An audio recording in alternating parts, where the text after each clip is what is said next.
Boa noite, meus queridos, meus amados irmãos. Mais uma vez estamos juntos, unidos no Senhor para esse culto. E agradecendo muito ao Senhor por todas as bênçãos, por todo o cuidado que Ele tem tido conosco nesse tempo e por tanto que nós temos aprendido. Hoje nós estamos inaugurando mais uma nova etapa nesse novo normal, que nós estamos vivendo, evoluindo um pouquinho a cada dia. Hoje eu estou aqui num ambiente diferente, no domingo passado nós estávamos no ambiente da igreja, porque na verdade esse culto que está indo ao ar hoje é mais um culto gravado, é a nossa forma de tentar fazer duas coisas ao mesmo tempo. Então, enquanto você está assistindo esse culto, enquanto ele está indo ao ar, nessa noite de domingo, dia 26 de julho, nós estaremos no nosso culto presencial ali na Igreja Batista, no quilômetro 14. Como, infelizmente, lá na vila nós não temos uma internet tão potente, para que nós possamos transmitir o nosso culto ao vivo para vocês, a opção que nós temos é essa. Nós deixamos tudo preparado, tudo gravado, tudo já feito antecipadamente, para que você possa estar acompanhando conosco. Enquanto nós estamos cultuando ao Senhor na igreja, você também na sua casa, no seu trabalho, ou onde você estiver, no momento que você puder assistir, compartilhar esse vídeo, também poderá estar adorando ao Senhor juntamente conosco. E o mesmo Espírito de Deus que está na minha casa, onde eu estou gravando esse vídeo hoje, na igreja, onde nós estaremos então louvando, engrandecendo o nome do Senhor, e na sua casa, é o mesmo Espírito de graça, o mesmo Espírito Consolador, é o mesmo Espírito Santo de Deus que está nos preenchendo. Então, eu convido você a louvar o Senhor, a engrandecer o seu nome conosco, iniciando o culto com o louvor de número 73 do cantor cristão, O Grande Amigo. Grupo de louvor.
Jesus.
Louvado seja o nome do Senhor. Nesse momento eu quero convidar você a curvar sua cabeça, vamos adorar o Senhor, vamos orar, agradecendo a Ele por essa semana que se findou, agradecendo a Ele por mais um domingo que Ele nos deu na sua presença, dedicando esse culto ao Senhor, porque para Ele, por Ele e é dele, né, toda essa glória, todo esse louvor, tudo que nós fazemos é para o Senhor. Então, curve sua cabeça, vamos orar. Maravilhoso Deus, é na Tua presença que nós estamos, nós Te louvamos, Pai. Nós queremos derramar, Senhor, verdadeiramente a nossa vida, não apenas nos louvores cantados, não apenas, Senhor, nas palavras que saem da nossa boca, mas queremos ter verdadeira, Senhor, atitude de adoração. Queremos ter diante de Ti, Senhor, um estilo de vida que demonstre essa adoração, esse louvor que nós prestamos a Ti. Por isso, Senhor, dedicamos a Ti este culto, em ação de graça por tudo que o Senhor tem feito, por todo o cuidado que tem tido conosco, com as nossas famílias, ainda, Senhor, que por causa de muitas doenças, de muitas enfermidades e de outros males que há no mundo, tenhamos perdas, mas sabemos que todas as coisas contribuem para o bem daqueles que Te amam, daqueles que são chamados pela Tua boa, perfeita e agradável vontade. Por isso, Senhor, nós estamos aqui diante do Teu trono da graça, para Te prestar louvor, para Te prestar adoração, porque só Tu és digno do nosso louvor, só Tu és digno da nossa adoração. Tu és Deus entre os deuses, Senhor dos senhores, Senhor dos exércitos celestiais, aquele que vem ao nosso encontro, e a Tua palavra nos garante que em nenhum lugar se viu, nem ouvidos ouviram falar de um Deus como Tu, que trabalha por aqueles que nele esperam. Por isso, Senhor, nós Te louvamos, por isso nós Te agradecemos e Te pedimos, permanece conosco, trabalha, Espírito Santo de Deus, na nossa vida, para que sejamos verdadeiramente adoradores de Deus, adoradores deste magnífico Senhor, ao qual nós estamos cultuando nesta noite. Que assim, em nome de Jesus, esses louvores, essa gratidão, todo este culto, Senhor, chegue como um cheiro suave às Tuas narinas. Nós dedicamos a Ti, em nome de Jesus. Amém e amém.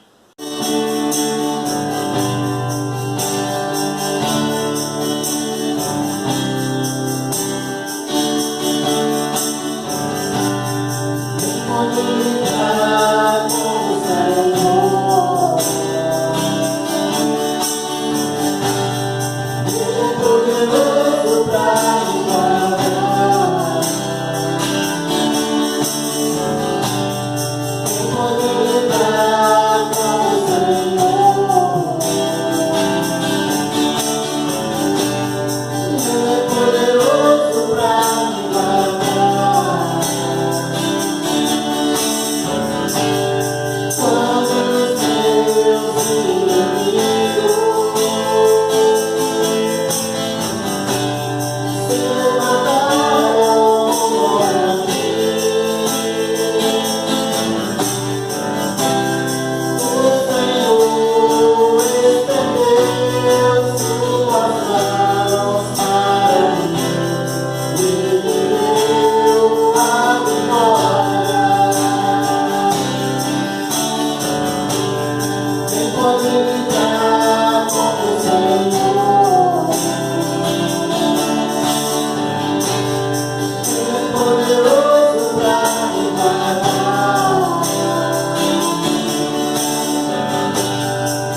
Mais uma vez, louvado e engrandecido seja o nome do Senhor.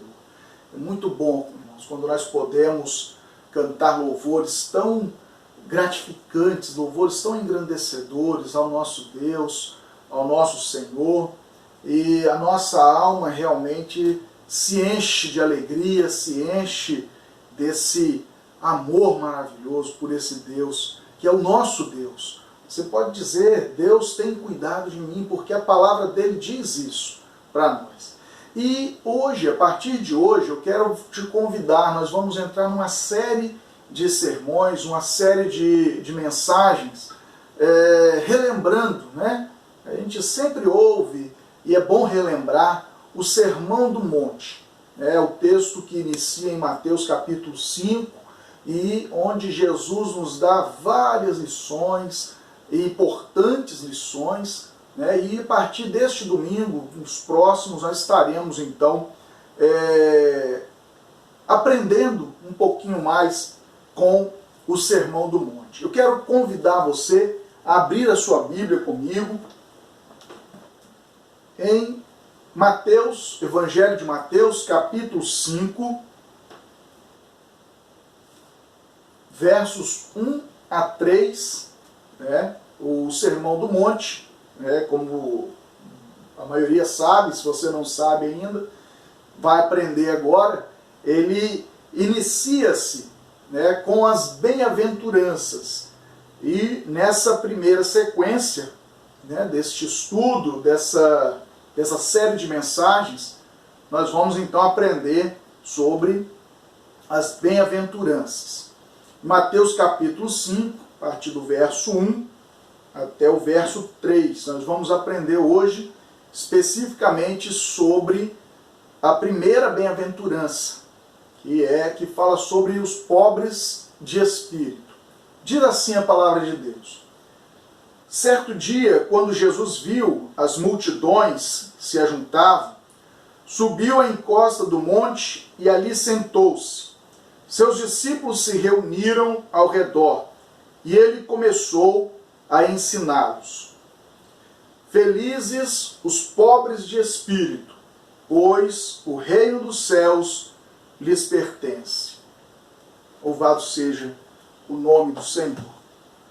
Maravilhoso Deus, ainda na tua presença, Senhor.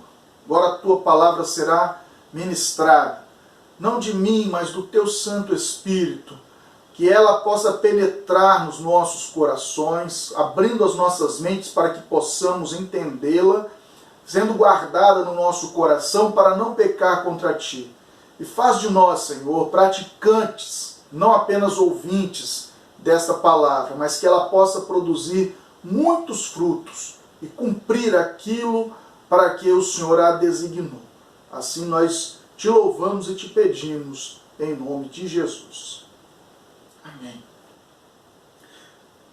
Paulo, escrevendo ao jovem pastor Timóteo, segunda carta, capítulo 4, verso 2, ele diz: pregue a palavra, esteja preparado em qualquer ocasião, ou mesmo que a ocasião não seja favorável, corrija, repreenda e encoraje com paciência e bom ensino.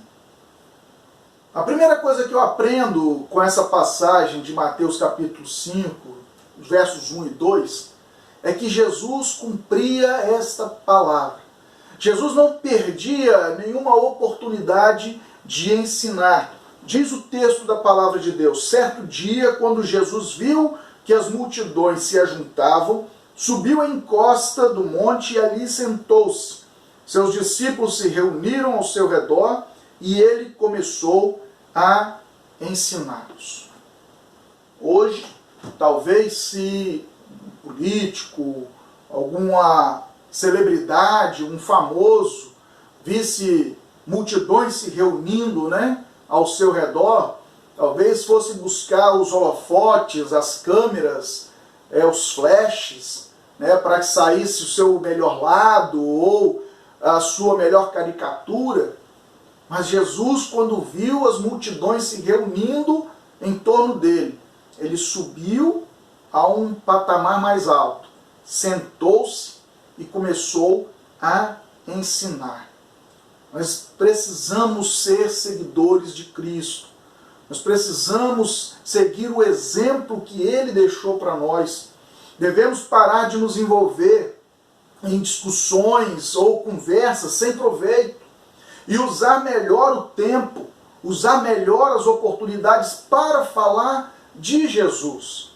Quantas vezes nós estamos nas rodas de amigos, quantas vezes nós chegamos num lugar e já encontramos alguma conversa, ou encontramos algum assunto sendo debatido, e quantas vezes nós deixamos de trazer aquela conversa para o Evangelho, deixamos de trazer aquela conversa para Jesus e começamos também, se alguém está falando mal, nós começamos também a falar mal. Se alguém está criticando um político ou presidente da República, nós começamos a criticar também. E quando eu digo isso, queridos, não estou falando para você, eu sou o primeiro a ser cortado por essa espada de dois gumes que é a palavra de Deus. Quantas vezes eu me peguei nessa situação, em chegar no meio de uma conversa ou iniciar uma conversa dentro de um ônibus, num táxi, em algum lugar onde você está com uma outra pessoa, e os assuntos são sempre os assuntos ruins, assuntos que nos levam a discussões e conversas que não chegam a lugar nenhum. Jesus, quando viu a oportunidade de falar, ele não falou do governo, ele não falou do clima, ele não falou das condições em que estava a cidade de Jerusalém ou Cafarnaum. Onde ele estava, ele tinha a oportunidade, ele sentava para ensinar. Nós precisamos aprender com Jesus. Paulo escrevendo ao jovem pastor Tito, também, capítulo 3, verso 9, ele diz assim: Tito, não se envolva em discussões tolas sobre genealogias intermináveis, nem em disputas e brigas sobre obediência às leis judaicas. Essas coisas são inúteis e perda de tempo. Nós não podemos perder mais tempo. O nosso tempo aqui, ele é muito curto. A palavra de Deus nos diz que a nossa vida é como uma neblina pela manhã, que hoje, agora existe e daqui a pouco se esvai. Não é tão longa quanto nós pensamos. Quando você tem 10 anos, você fica ansioso para chegar nos 20, mas quando você está nos 20, você tem saudade da sua infância. Quando você tem 20, você fica ansioso para chegar na sua maturidade aos 30, 40 anos. Mas quando você tem 40 anos, você olha para trás e fala: como passou rápido. E quantos não são os anciãos de 80, 90 anos que dizem que dariam toda a sua fortuna, dariam qualquer coisa para começar de novo e poder ter os seus 20, 30, talvez até menos anos de idade? Porque o nosso tempo aqui é muito curto e nós precisamos aproveitar melhor o nosso tempo. Jesus aproveitou o tempo que ele teve de ministério, um ministério tão curto, 3 anos e meio, um ministério que aos olhos de alguns pastores que hoje têm 30, 40, 50, talvez alguns até mais anos de ministério, talvez eles olhem toda a sua vida e diriam: o que eu faria se tivesse apenas 3 anos de ministério? E em 3 anos o que Jesus fez foi aproveitar o tempo para pregar, para falar do reino de Deus. Paulo, escrevendo aos Colossenses, capítulo 4, versos 5 e 6, ele reafirma essa intenção dizendo: vivam com sabedoria entre os que são de fora e aproveitem bem todas as oportunidades, que suas conversas sejam amistosas e agradáveis, a fim de que tenham a resposta certa para cada pessoa. Então, precisamos aprender a conversar melhor, a ensinar. Ao invés de nos perdermos em conversas tolas, em assuntos que não são importantes, precisamos em cada oportunidade, como no texto, seja a ocasião favorável ou não, precisamos pregar a palavra, precisamos falar de Jesus. Mas, pastor, e a bem-aventurança, e o pobre de espírito? Então Jesus começou a ensinar. Então ele se senta no pé da montanha, num patamar um pouco mais alto, as multidões o cercam, os seus discípulos ficam mais próximos dele, então ele começa a ensinar. E a primeira frase que ele fala é essa: bem-aventurados ou felizes os pobres de espírito, pois o reino dos céus lhes pertence.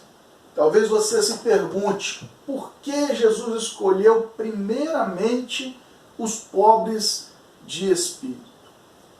Deus, ele se importa tanto com a autoimagem, com a autorreferência, com o que nós sabemos, o que nós pensamos de nós mesmos, que para esses que fazem essa autoavaliação, ele reservou o reino dos céus.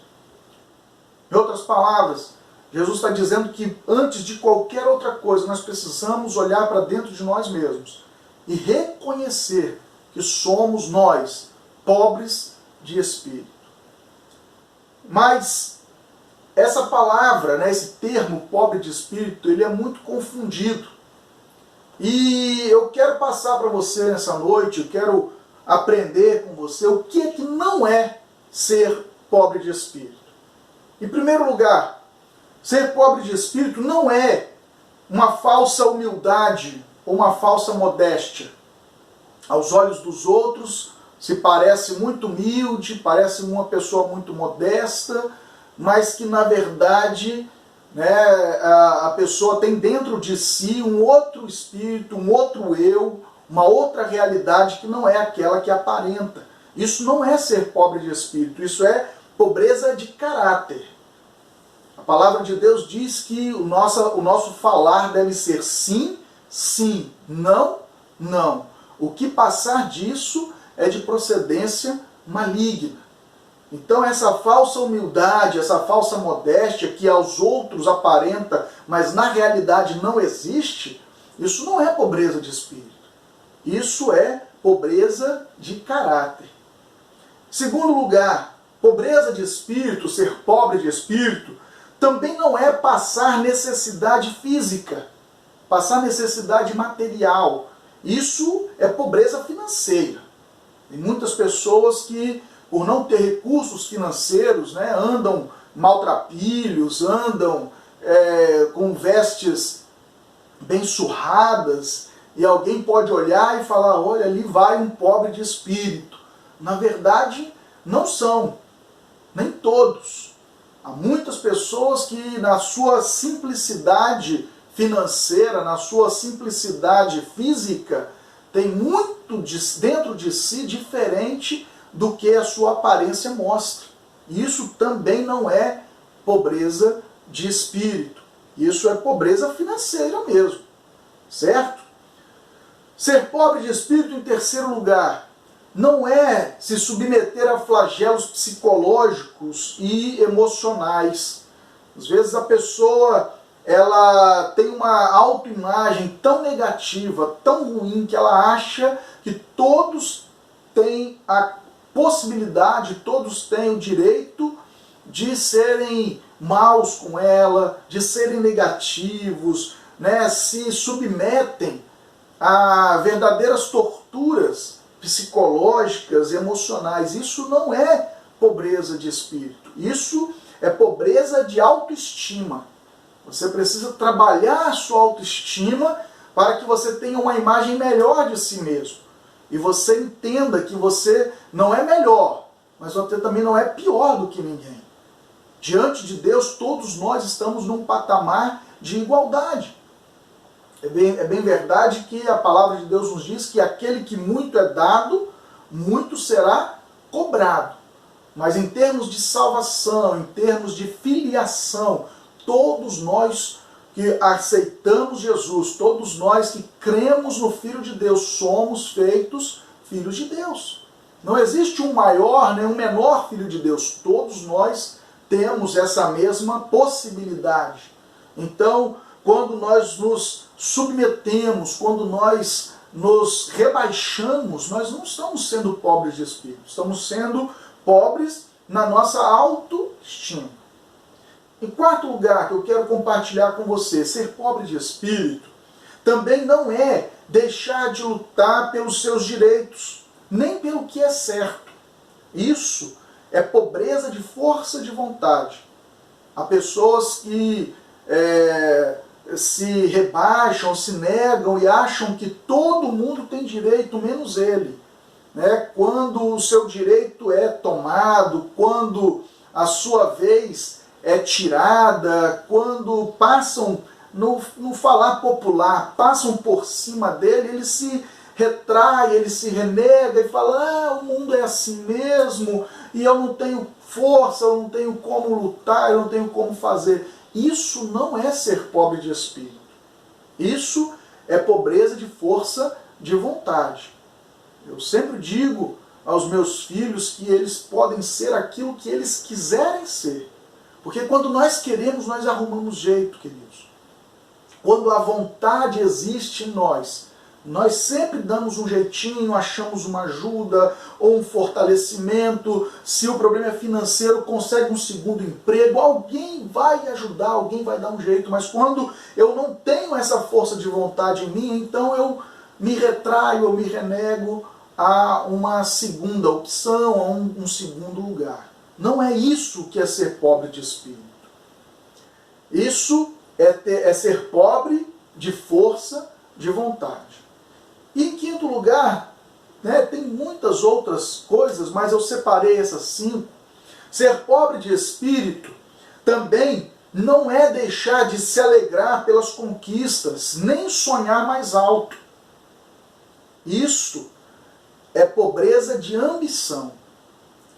A pessoa que não ambiciona nada na vida, que não tem objetivos, que não sabe aonde quer chegar, e diz: minha vida é assim mesmo, aonde Deus me mandar, irei, o que Deus quiser vai acontecer. Não, isso é uma pessoa que não tem ambição. Salomão, no alto de sua sabedoria, Provérbios capítulo 16, verso 1, ele diz que do coração do homem são os planos. Os planos, o planejar, o desejar é do coração do homem, mas a resposta da língua vem do Senhor. O Senhor tem sempre a última palavra, mas não quer dizer que nós não vamos fazer planos. Nós não vamos desejar algo melhor. Nós não vamos querer conquistar, e quando nós conquistamos, não precisamos nos sentir culpados por causa disso. Não, isso não é pobreza de espírito. Isso é pobreza de ambição. O que nós não podemos deixar é que essa ambição nos domine. Tudo na vida precisa ter um ponto de equilíbrio.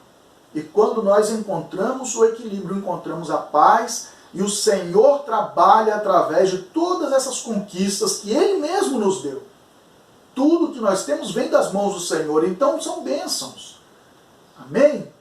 Mas pastor, então, o que é ser pobre de espírito, O que é, então, ser pobre de espírito?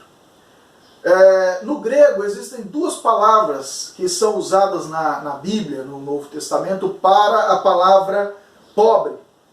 A primeira é penikros, que é encontrada em Lucas capítulo 21, verso 2, na passagem em que a viúva coloca então a moedinha ali na coleta do templo.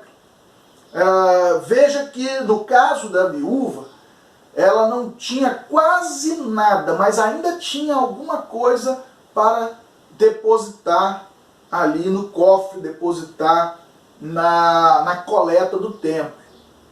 A outra palavra que é usada inclusive nesse texto de Mateus capítulo 5, verso 3, é a palavra ptoros. Essa palavra, ela traz em si a ideia de alguém que é tão pobre que ele mesmo se encolhe e se esconde de pavor. Em Lucas, capítulo 16, verso 20, essa mesma palavra é usada para descrever Lázaro, na parábola de Lázaro e o homem rico. Veja que na parábola de Lázaro, essa palavra ela é usada como descrição de uma pobreza financeira mesmo.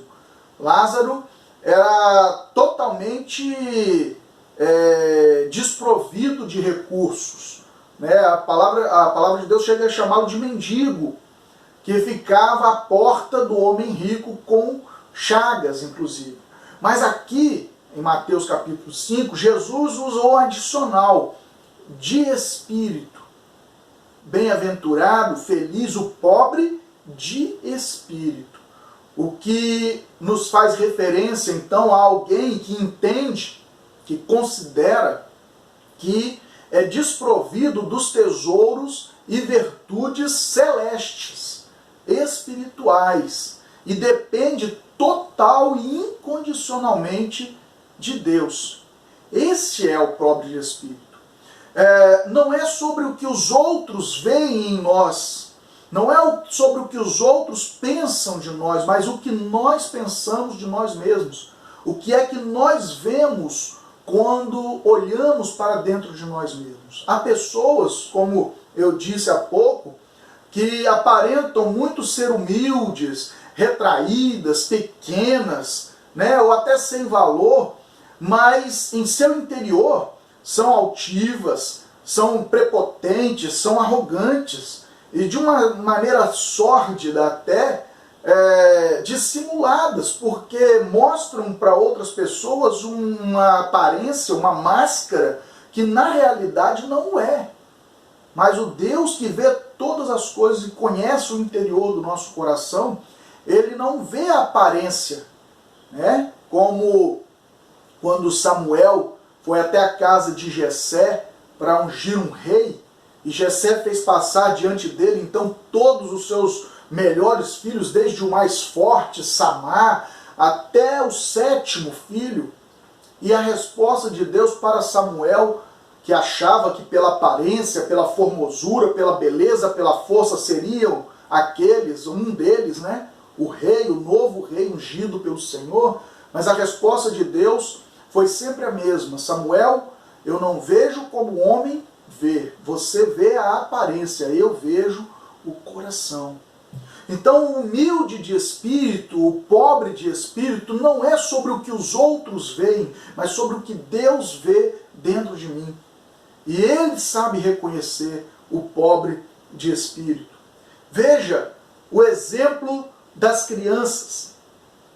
Mateus capítulo 18, verso 3, quando os seus discípulos estavam ali disputando quem seria o maior, quem seria o menor no reino dos céus, Jesus traz uma criança e coloca no meio deles e diz então o versículo 3, em seguida disse, eu lhes digo a verdade, a menos que vocês se convertam e se tornem como crianças, jamais entrarão no reino dos céus.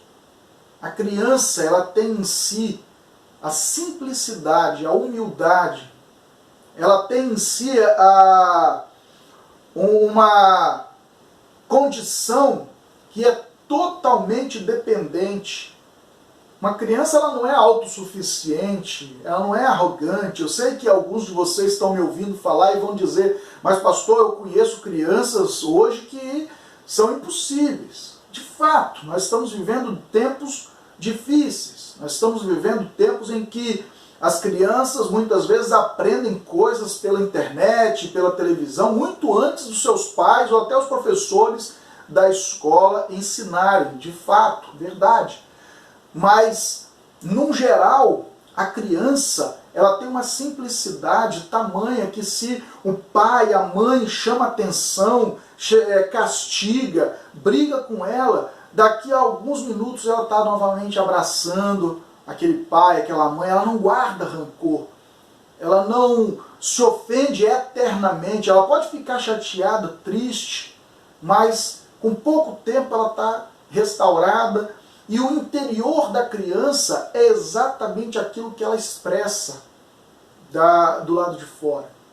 Na nossa igreja, eu quero até fazer essa referência, abrir esse parênteses, na Igreja Batista 1 km 14, nós temos uma criança autista, é o Lauro, né? Irmã Fabiana, irmão Sidney, que estiverem nos ouvindo, né? Nosso abraço aí. Com certeza eles devem estar na igreja, no templo nesse momento, mas vão assistir esse vídeo depois. Né? O nosso abraço para o Laurinho. Nós oramos muito por essa família.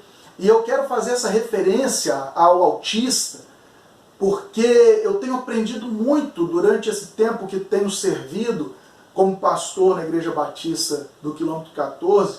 E o autista, ele é exatamente como essa criança de Mateus 18:3 que Jesus fala. O que ele é sozinho, ele é no meio das outras pessoas. Mas nós, depois que crescemos, depois que nos tornamos, entre aspas, adultos, maduros, nós sentimos necessidade de esconder aquilo que nós somos. Por isso temos pessoas que aparentemente são humildes, retraídas, pequenas, sem valor, mas que no seu interior, pessoas que dizem assim, olha, você tem tudo comigo, mas se pisar no meu calo eu rodo a baiana. Não é assim que diz o popular? Eu estou pregado na cruz com esparadrapo. Qualquer coisa que fizer comigo eu desço da cruz. Tem muitos, e muitos dentro da igreja que falam assim. Tem uma aparência, mas que na verdade dentro de si não são pobres de espírito coisa nenhuma. Vejamos, para concluir, os nossos dois maiores exemplos sobre pobreza de espírito.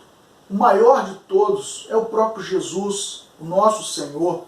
Em Filipenses capítulo 2, verso 7, Paulo diz, em vez disso, esvaziou-se a si mesmo, assumiu a posição de escravo e nasceu como ser humano.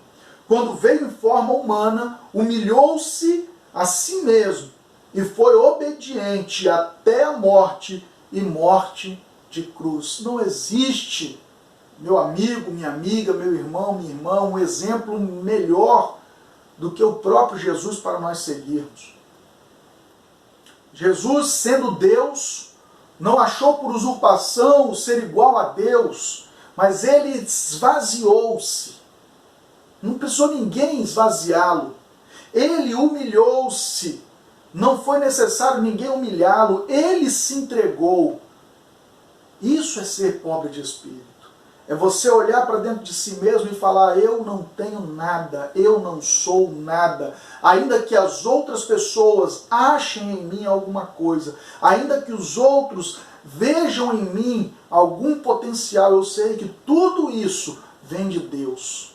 Eu sei que tudo isso é de Deus e é através de mim que Deus age para auxiliar, para abençoar outras pessoas. O último grande exemplo que eu quero compartilhar com vocês é o próprio apóstolo Paulo. Em 1 Coríntios capítulo 11, verso 1, ele diz aquela célebre frase, sejam meus imitadores, assim como eu sou de Cristo. Ele seguiu o exemplo de Cristo. E ele pôde dizer essa frase, olha, vocês podem me imitar, porque quem eu estou imitando é perfeito. Então, assim como eu faço a imitação, assim como eu sigo o exemplo de Cristo, sigam também o meu exemplo. E Paulo, em toda a sua vida, Paulo era um homem, como o texto de Atos diz, criado aos pés de Gamaliel. Isso quer dizer que Paulo frequentou a melhor universidade da época. Paulo tinha dupla cidadania, Paulo era cidadão romano. Ele não precisava passar pelas dificuldades que passou durante a sua vida, mas Paulo, ele diz que renegava tudo isso como se fosse esterco pela causa de conhecer a Cristo. Por causa de Cristo, ele deixava todas essas coisas, ele não dava valor a nenhuma delas, porque ele sabia, na sua pobreza de espírito, que tudo isso era pequeno diante do conhecimento de Deus em Cristo Jesus. Sejamos nós, assim como Paulo ensina na segunda carta aos Coríntios, capítulo 12, versos 9 e 10, quando ele pediu ao Senhor que tirasse o espinho da carne, que ninguém sabe até hoje que espinho era esse. Quando chegar no céu eu quero perguntar para Paulo que espinho era esse na carne, mas a resposta do Senhor para ele foi, 2 Coríntios 12, 9 e 10, a minha graça é tudo o que você precisa. Meu poder opera melhor na fraqueza. Portanto, agora fico feliz de me orgulhar em minhas fraquezas, para que o poder de Deus opere por meu intermédio. Por isso, aceito com prazer fraquezas, insultos, privações, perseguições e aflições que sofro por Cristo. Pois, quando sou fraco, então é que sou forte. Porque quando nós entendemos que nós somos fracos, quando nós entendemos que nós não somos nada, Deus se faz forte em nós. Deus se faz grande em nós. Deus se faz importante em nós. Amém? Que o grande amor de Deus, a graça salvadora de Jesus Cristo, seu Filho, e as doces consolações do Espírito Santo esteja na sua vida. Eu quero orar com você para que o Senhor possa completar essa obra no seu coração, fazer entender o que é ser realmente pobre de espírito, para que nós possamos alcançar a promessa que está escrita. Pois o reino dos céus lhes pertence. Maravilhoso Deus, obrigado, Senhor, pela Tua palavra, obrigado, Senhor, por esse culto abençoado, o qual participamos nessa noite, obrigado porque o Teu Santo Espírito tem falado ao meu coração, eu tenho certeza, eu sei que tem falado também ao coração dos meus irmãos que estão assistindo, que estão sendo alcançados por essa transmissão. Que através do Teu Santo Espírito, essa palavra possa frutificar, Senhor. Que sejamos todos envolvidos pelo Teu Santo Espírito, Senhor, e entendamos o que é ser verdadeiramente pobre de espírito, para que possamos alcançar o céu de glória. Pai querido, abençoa essa semana que se inicia. Abençoa a vida de cada um e cada família representada que está assistindo, que está, Senhor, sendo alcançado por essa transmissão, por esse vídeo. Que o Teu Santo Espírito sobre nós esteja sempre com as suas mãos estendidas, nos alcançando, compartilhando, consolando conosco através da Tua palavra. E que a Tua graça, o Teu amor e as Tuas consolações sejam sempre sobre as nossas vidas, em nome de Jesus. Amém e amém.